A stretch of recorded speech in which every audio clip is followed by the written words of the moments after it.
Este é o Conversas Cruzadas aqui na TV Com e os processos de crimes ambientais que estão represados na Fátima e também na Polícia Ambiental, hein? 19 mil processos desde 2006. Agora, algum está represado na Polícia Ambiental, não? Eu julgo que não, né? Existem 2.340 a ser julgados. No entanto, 2.340. Ah, é? Só que, no entanto, a Polícia Ambiental lavra 2.500 por ano. Tá. Então, vai conseguir zerar, de repente? Rapidamente, isso é um processo que está dentro do trâmite legal, né? Dentro do trâmite... Então tá rápido. Como a própria advogada comentou, né? Dentro do... Duração razoável do processo. É isso aí. Antes de falarmos aqui na ausência da garantia de ampla defesa, o que isso implica, eu queria saber o seguinte: o que já se fez muito é que com o dano instalado e irreparável, o que se faz? Uma medida compensatória. Agora, isso não é perigoso? Porque de repente é o seguinte, então aqui... já a área de restinga não existe mais, ou a área de mangue, o mangue já foi aterrado, já foi destruído, e eu assim, então vai lá e planta 150 mudas de árvores, não sei aonde e tal. Isso aí... No processo administrativo, não, né?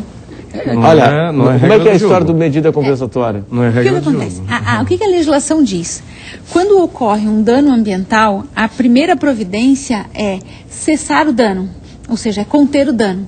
A providência seguinte é mitigar o dano. Então você mitiga tudo aquilo que é possível. Quando você cessou, mitigou o dano e ainda ficou um residual, aí você vai fazer compensação. Exemplo típico que é possível de compensação é na infração de poluição. Uma vez uma água poluída, você não consegue resgatar aquela água poluída e tratá-la. Se você puder contê-la e tratá-la, você vai fazer. Por quê? Porque a legislação não diz que você pode soltar a água e dizer, depois a gente compensa. Então, a compensação é só naqueles casos em que não tem possibilidade técnica de fazer nem a contenção e a posterior mitigação, correção, recuperação. É só nesses casos. O que acontece, e o que se ouve falar, é que nós temos muita dificuldade na nossa sociedade de lidar com os casos consolidados, os fatos consolidados. Sim. Né? E nós temos mais problema ainda, que é com o sucessivo conjunto de regramento jurídico restritivo. Você tem uma situação que vem ocorrendo e diversas legislações vêm restringindo e você tem uma dificuldade de saber se aquela situação é ou não abrangida pelo direito adquirido, ou outros casos, quando não se trata de direito adquirido, mas há um comportamento cultural que vem ocupando aquele espaço de uma forma que, em tese, é irregular. Mas é um comportamento de massa, é um fenômeno social. Ele deixou de ser um fenômeno de um indivíduo ou de uma empresa e passa a ser um fenômeno social. Quando chega nesse aspecto, é que é comum a gente verificar a presença dos órgãos ambientais ou mesmo do Ministério Público, muitas vezes do Poder Judiciário, discutindo medidas compensatórias. Por quê? A situação social, muitas vezes não é técnica, mas é social. Ela está irreversível e aí se propõe uma compensação. Esses são os casos, assim, os mais famosos, né? Que o mangue, que foi por muito tempo aterrado, compactado e que a possibilidade de reversão é muito remota, ou até retirar aquele material e buscar uma nova terra com características de manguezal seria difícil, então se admite a irreversibilidade e aquilo como fato consumado e se discute uma compensação. A gente não pode esquecer que o Brasil, como qualquer outro país do mundo, ele cresce à beira de rio. Isso é fato. Então são situações consolidadas. As cidades crescem na beira de rio. Em volta do rio. Tem situações que são irreversíveis, que nós não temos nem a ideia utópica de achar que vai voltar a ser o que era quando a natureza se formou. Então se busca, isso não é regra, isso é exceção. Quer dizer, em último caso, se busca, assim, através, que a própria legislação assim o permite, fazer as compensações ambientais. Sempre com a maior parcimônia possível, com o maior cuidado possível, sempre se buscando um ganho ambiental de alguma maneira. Porque o que eu estou dizendo aqui é o seguinte, para não ficar, de repente, uma situação de que ou você provoca aquele dano irreversível para conseguir viabilizar o empreendimento, ou seja, o que for, atividade econômica, e depois... Os órgãos ambientais e acho que a própria sociedade ela entende que não existe venda de meio ambiente, aluguel de meio ambiente, isso não existe. Né? Então essa situação de não, eu vou fazer e depois eu vou compensar de alguma maneira, não. A compensação é sim uma medida prevista na legislação quando não há mais a possibilidade, quando é irreversível, não há o que fazer. Tanto é verdade que o próprio Ministério Público ele faz como fiscal da lei muitas vezes porque não existe outra possibilidade. Mas volto a insistir, isso é exceção, não é a regra. Que os órgãos ambientais, como a Polícia Ambiental, a gente busca o máximo possível não chegar a esse ponto. Só em último caso é porque... Dentro do devido processo legal, né, a gente sempre busca inicialmente a reparação do dano efetivo, né? E essa é a tendência e essa é a finalidade do processo administrativo, a reparação efetiva daquele dano ambiental. Quando ele não é mitigável e quando ele não tem aquela possibilidade de recuperação, aí sim partimos para uma outra possibilidade dentro de um requerimento, dentro de uma possibilidade, dentro de um projeto efetivo e que realmente tenha ganho ambiental. Tenha ganho ambiental.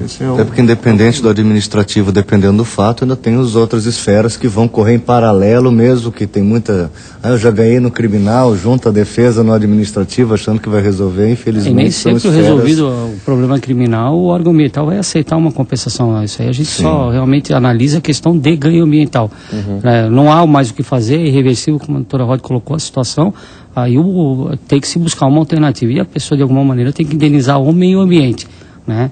O que se tem buscado fazer nos últimos tempos é se evitar o que se fazia, ou que já se fez muito, que é a troca, concessão para o Estado de alguns equipamentos e situações que eu pratiquei de alguma maneira um dano ambiental, vou compensar o órgão ambiental, vou compensar a polícia, vou compensar com algum equipamento, com algum suporte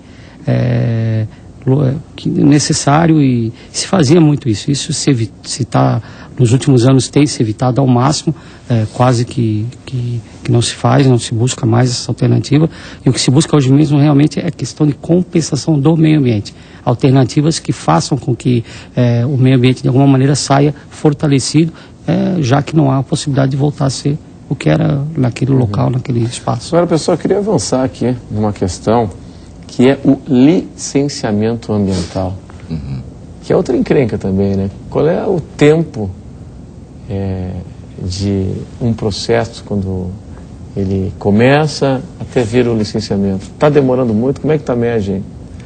Tem ultrapassado em alguns casos a realidade ou a previsão legal, e daí eu, como também advogado e representando um pouco até a categoria empresarial, a gente consegue perceber de novo outras deficiências que poderiam ser sanadas até por questões jurídicas. Muitos profissionais que atuam defendendo os empresários, quando extrapolado o prazo por uma Fátima, por exemplo, que teria o determinado tempo para fazer o licenciamento ambiental, ele simplesmente entrega o protocolo para o empresário e diz: se aparecer um fiscal, tu apresenta o protocolo. Não é assim que funciona. Nós temos o mandado de segurança, que é um instituto jurídico específico para esse caso, que desde que o empresário também tenha juntado toda a documentação e todos os pré-requisitos necessários, dificilmente o juiz vai negar uma liminar nesse sentido. Mas também que o advogado não esqueça de tirar cópia do que foi apresentado para a Fátima, que não basta ele dizer que juntou o documento. Tem que deixar claro que a importância ambiental ela cresceu muito nas últimas décadas. A necessidade do licenciamento ambiental cada dia aumenta. Vai chegar a um ponto que, pelo que a gente acompanha da mudança na legislação e da preocupação com o meio ambiente, que não se vai construir uma casa sem buscar um licenciamento ambiental, porque de alguma maneira impacta-se o meio onde a gente vive, né? E a gente tem que preparar o espaço para gerações futuras. E assim, o que se percebe é que o Estado ele está atento para isso e tem melhorado muito, sim, essa questão do licenciamento. Mas qual é o tempo médio? Não dá para precisar, porque cada licença é uma licença, cada tipo de atividade é um tipo de atividade diferente, que demanda maiores estudos, maiores profissionais envolvidos. A gente sabe que um licenciamento de um grande empreendimento ele vai fazer com que muitos servidores públicos trabalhem nele. Agora o Brasil, eu vou ampliar aqui para uma questão mais urbana, tá? Eu estava conversando com um amigo empresário e ele me disse assim, né? O Brasil é tudo ao contrário. Ele disse assim, nos Estados Unidos, eu não estou falando da questão ambiental, não sei se na questão ambiental é assim, mas nos Estados Unidos, para você abrir uma empresa, você vai abrir uma pastelaria, vai abrir uma agência de viagem, você compra ou aluga um imóvel, você vai ter um órgão que vai agregar todos os órgãos responsáveis. Você abre a empresa, em 24 horas, você pode já abrir a loja. Aí você vai receber uma lista de pré-requisitos. Olha, a tua atividade é essa, então tem que estar assim o teu estabelecimento. Checklist. Não, tem que estar assim. Checklist, mas tem que estar assim, tá? Não tem alvará, não. Tem que estar assim, pode abrir amanhã. Se o fiscal chegar lá e não tiver, a multa é pesadíssima na hora. E se for reincidente, interdição. No Brasil, não. Aqui o empresário, o empreendedor, ele é punido na largada. Ele tem que buscar alvará daqui, licença daqui. Muito que é para vender... você oferece uma dificuldade para vender a facilidade. Aí já começa aquela burocracia, a corrupção e tal. É tudo ao contrário aqui, né? Igor, tem prazo estabelecido em lei, mas não tem sanção jurídica, tá? Para emitir uma licença ambiental prévia, o Estado tem 3 meses. Para emitir uma licença ambiental de instalação, 3 meses. E para emitir uma licença ambiental de operação, o Estado tem 2 meses. Tá, eu quero saber se esses prazos estão sendo respeitados. Não. Pois é. E como é que você faz? A lei não era respeitada, o Estado não cumpre a própria lei. O que resta? A gente diz que em direito não existe norma sem sanção jurídica. Então, a sanção jurídica, neste caso, é pedir ao juiz de direito, por meio de um mandado de segurança ou outro peticionamento judicial, uma ação ordinária, por exemplo, você pede ao juiz que fixe um prazo para que o órgão ambiental conclua, e sob as penas da lei. E as penas podem ser desde a penalidade da desobediência, que a gente sabe que é a prisão, ou até a fixação de uma penalidade cominatória, uma multa cada dia de atraso na apreciação conclusiva. Tá? O que a legislação diz? Que toda vez que o órgão ambiental pede complementação, aquele prazo que ele possui suspende. Esse prazo que eu te falei, ele só não vale para os casos submetidos a estudo prévio de impacto ambiental. Que é outra atividade. É de significativo impacto, que daí é o prazo é de 1 ano, né, para o órgão se manifestar. Agora, o que os órgãos têm feito para diminuir esse prazo? É ter estabelecido um procedimento dos documentos necessários para o licenciamento da atividade. Agora, por que ainda demora? Por um argumento que eu acho que é importante. A questão da deficiência do órgão, porque ele precisa ter mais pessoas preparadas e treinadas para poder decidir. E a outra, porque até hoje o sujeito não tem a sua idoneidade questionada quando ele demora para licenciar. Quando um sujeito leva 2 anos para dar uma LAP, é porque ele é muito ambientalmente correto. Pois é, mas... quando ele faz o contrário, ele não é questionado. Pois é, mas é o seguinte, queria saber a tua opinião. O que eu escutei é que não é fácil a vida também do técnico que assina o licenciamento ambiental. Porque nós tivemos há pouco aí o Moeda Verde, denúncia de compra de licença e tal. Pô, se o cara autoriza, alguém vai dizer, vai ter alguém que denunciou que aquele cidadão ali está vendendo a licença. E em função dessas denúncias, parece que houve uma retração, né? Pelo que isso é fato. Parece que o técnico não quer assinar mais, né? Por conta da insegurança jurídica, por conta de responder com o seu patrimônio, por conta de responder com a sua liberdade, por conta de algumas injustiças que se cometeram no passado, né? Isso eu posso afiançar, que a quantidade de denúncias e de processos que existem hoje tramitando, elas são imensas, mas a relação de condenados daqueles que realmente de alguma maneira praticaram algum ilícito no seio da administração, principalmente do órgão ambiental, é mínimo, né? É mínimo. Então, assim, se passou ou se fez com que os servidores públicos, aqueles que estão lá imbuídos do caráter de realmente trabalhar em prol do Estado, com cuidado devido ao meio ambiente, eles têm receio sim hoje de licenciar. Hoje qualquer órgão questiona, existe uma insegurança posta no servidor público que faz com que ele realmente entre numa situação como a doutora colocou.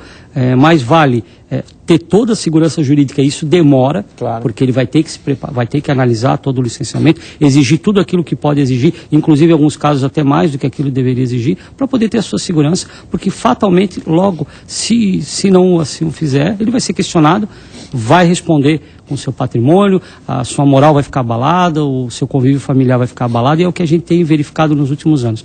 Tomara que isso, agora com as normatizações recentes que existem na legislação brasileira, essa sobreposição, essa questão de diferenciação, quem é que licencia o quê, quem é que tem o poder de controlar o quê, talvez isso daí diminua e a gente possa fazer com que o licenciamento seja mais célere. A gente vai para um rápido intervalo, daqui a pouco a gente volta.